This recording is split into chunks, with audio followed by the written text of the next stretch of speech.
Many famous men and women have called the state of Kansas home throughout history. John Brown, Amelia Earhart, and Dwight D. Eisenhower, to name just a few. These people's legacies live on in museums, paintings, and photographs. But for one rather well-known Kansan, his legacy will be forever remembered in many counties in the state through the buildings he designed.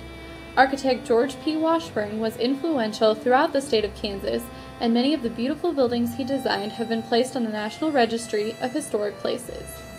Washburn was born in Brown County, Ohio in March of 1847.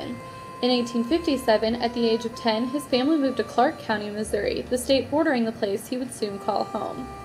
At the tender age of 15, not yet old enough to enlist in the Army, George accompanied his father, Peter Shaw Washburn, to Missouri to be an aide-de-camp during the Civil War. Washburn was passionate about the war, and when his father died in battle and he was old enough to enlist at 16, he became a private and later the commander of the 21st Missouri Infantry. He fought at the Battle of Shiloh in April of 1862 and later became a member of the group known as the Survivors of the Battle of Shiloh, the headquarters of which were located in a house he designed in Ottawa, Kansas. Washburn also received a GAR pin for his duty during the war. Washburn's granddaughter, Mary Alice Washburn, said that her grandfather was, quote, the most patriotic man she had ever known. At the conclusion of the war, Washburn moved to Quincy, Illinois, where he began to learn carpentry as well as study drawing and architecture.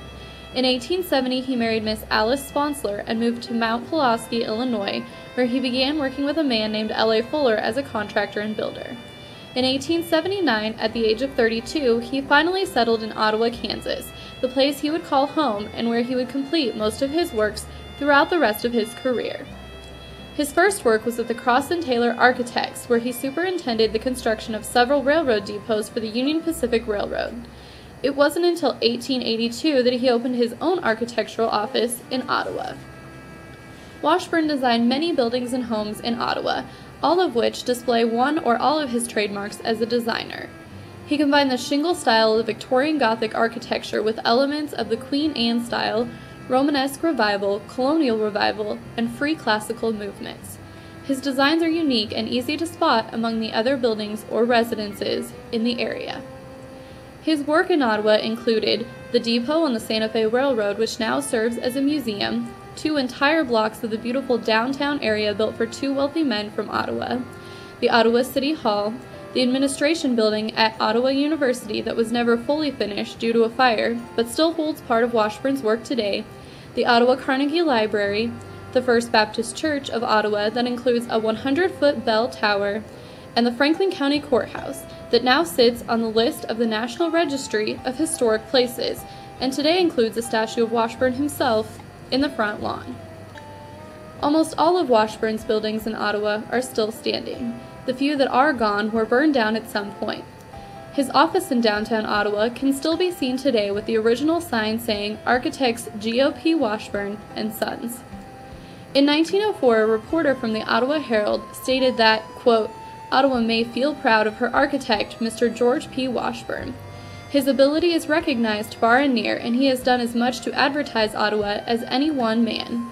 The many substantial buildings erected under his supervision will stand as monuments to his memory. But Washburn's masterpieces are not limited to the town of Ottawa, but in fact are found throughout the state, and out of the state as well.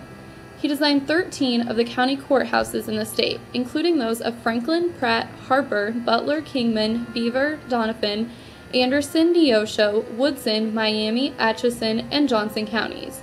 He designed the courthouse in Pike County, Illinois, and one in Oklahoma as well. Washburn was also a man of great character, and this is reflected through his time spent as the architect for the State Board of Charities, beginning in 1885.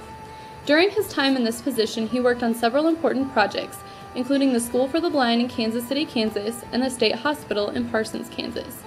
His work on the board was a large part of his statewide recognition. On May 16, 1922, Washburn died and joined his wife Alice in the family mausoleum that now holds many of the members of the Washburn family. Washburn's contribution to Kansas included the development of a small town during a big time in Kansas, the supervising of many railroad depots throughout the country, and the building of courthouses across the state. He was a patriotic, generous, and influential man in Kansas history. His home in Ottawa, original office in downtown Ottawa, and the rest of the hundreds of buildings and residences he worked on stand as monuments to his success.